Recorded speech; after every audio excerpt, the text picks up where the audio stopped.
আমি আল্লাহ যদি মায়ার আল্লাহ না হইতাম, এই রমজান আসার আগে আমি আল্লাহ তোর হায়াত নামক দৌলতটা বন্ধ করিয়া ওই গোরস্থানের ভিতরে শোয়া রাখতে পারতাম কি পারত না।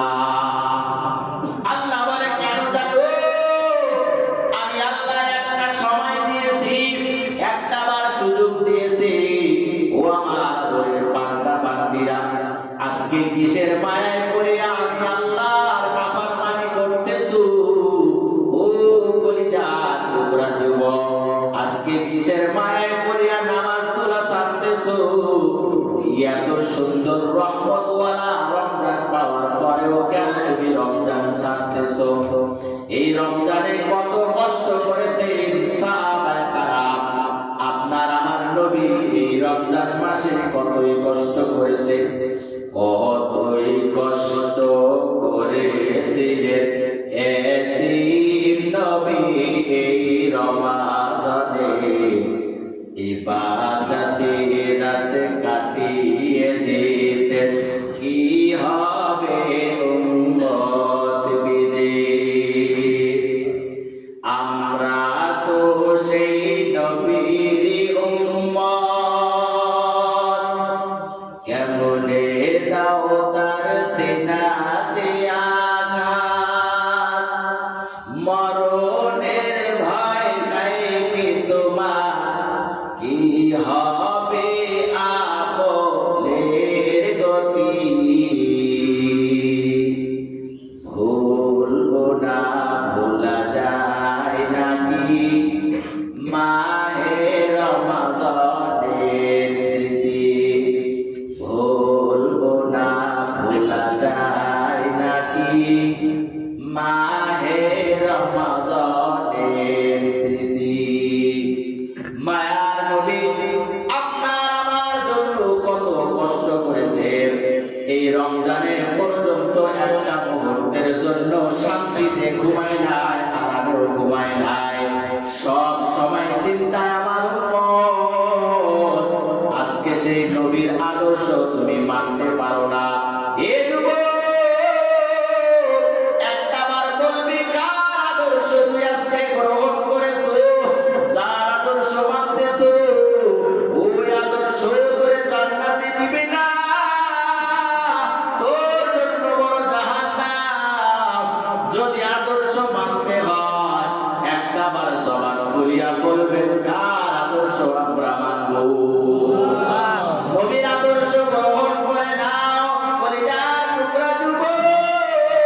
নবীর আদর্শ যদি মানতে পারো তোমার জন্য জান্নাত আল্লাহ অবধারিত করে রাখছে।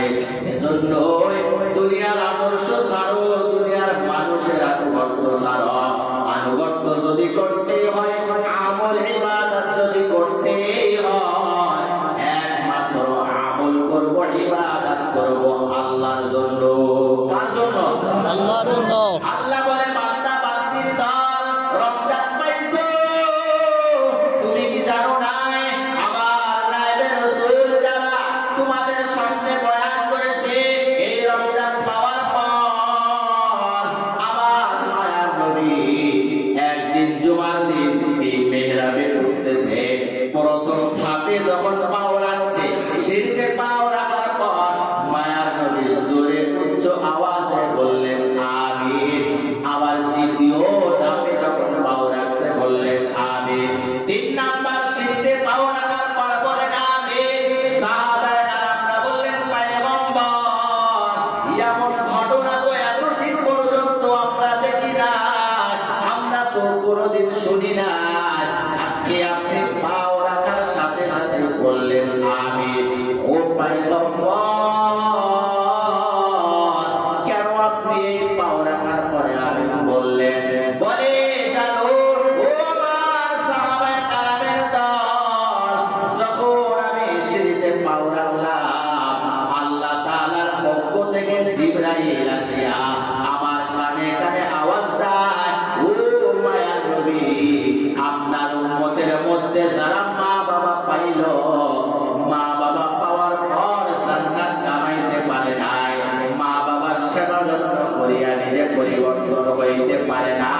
ওই সমস্ত ব্যক্তিরা দুনিয়াতে বড় ধ্বংস, তাদের জন্য জিবরাইল দোয়া করেছেন।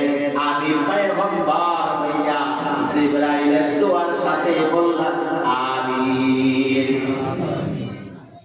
সাহাবায়ে কেরাম বলেন যে আল্লাহ রহমতের মাস আপনার জন্য বড় দিয়েছে, আপনার আগে কোন নবীদেরকে এত গুরুত্বপূর্ণ মাস দেয় নাই। আপনি তো বড় রহমতওয়ালা নবী, আপনার মতো রহমতওয়ালা নবী কেউ নাই, আপনি তো বড় মায়ার নবী। এই রহমতের মাসে যারা পাইল, রহমতের মাস পাওয়ার পর আপনার আদরের উম্মতেরা যারা নিজেদের জীবনটা পরিবর্তন করতে পারে নাই, নিজেদের জীবন থেকে গুনাহগুলো ছাড়তে পারে নাই, নিজেদের জীবনটা পরিবর্তন করিয়া সংশোধন করতে পারে নাই, আমার আল্লাহর পক্ষ থেকে ফেরেশতারা আসিয়া বলে, ও রহমতের নবী, আপনার ওই সমস্ত উম্মতেরাই বড় হতভাগা, বড় ধ্বংস। আমি রহমতের নবী হইয়া ফেরেশতার দুয়ার পরে বললাম আমিন আমিন। তাহলে চিন্তা করে, রমজান মাস খাওয়ার পরে যদি আমরা পরিবর্তন না হই, ফেরেশতার দোয়া কি আমাদের মতো বৃথা যাবে? সবাই বলেন বৃথা যাবে? জিবরাইল স্বয়ং দোয়া করতেছে, আল্লাহ যারা রমজান মাস পাইছে, পাওয়ার পরে পরিবর্তন নিজেকে করতে পারে নাই, সে ধ্বংস। তখন মায়ার নবী বলছে আমি, রাসূলের দোয়া কি বৃথা যাবে? তাহলে চিন্তা করে, রাসূল যেখানে দোয়া করছে রমজান পাওয়ার পরে পরিবর্তন হয়ে যায়, রোজার আগে আমরা যেভাবে চলছি এখনো সেভাবেই চলি, রোজার আগে মিথ্যা বলছি এখনো মিথ্যা বলি, ব্যবসায় ওজনে কম দিছি এখনো কম দিই, তো রোজা আসার পরে কি পরিবর্তনটা করলাম? তাহলে তো আপনি আমি যদি পরিবর্তন এখনো না হই, তাহলে তো জিবরাইলের দোয়া এবং রাসূলের আমিনের সাথে আপনার আমাকেও সেটার ভিতরে ধ্বংস হয়ে গেল, তাহলে আপনার আমার ধ্বংস অনিবার্য হয়ে যাবে। এজন্য এখন সময় আছে পরিবর্তন হবে।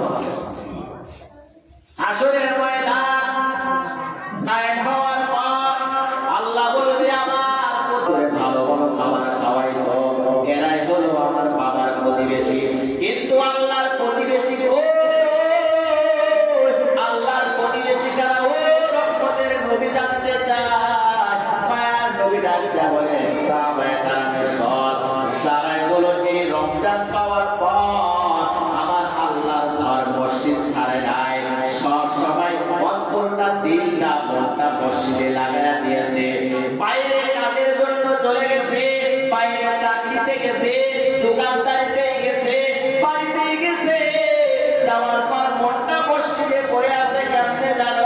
ও সাহাবায়ে কেরামের দল সব সময় চিন্তা করছে মসজিদে আবার কখন আযান হবে, আযানের আগে আমাকে যাইয়া 2 রাকাত এই দুহুরুল মসজিদের নামাজ আদায় করতে হবে।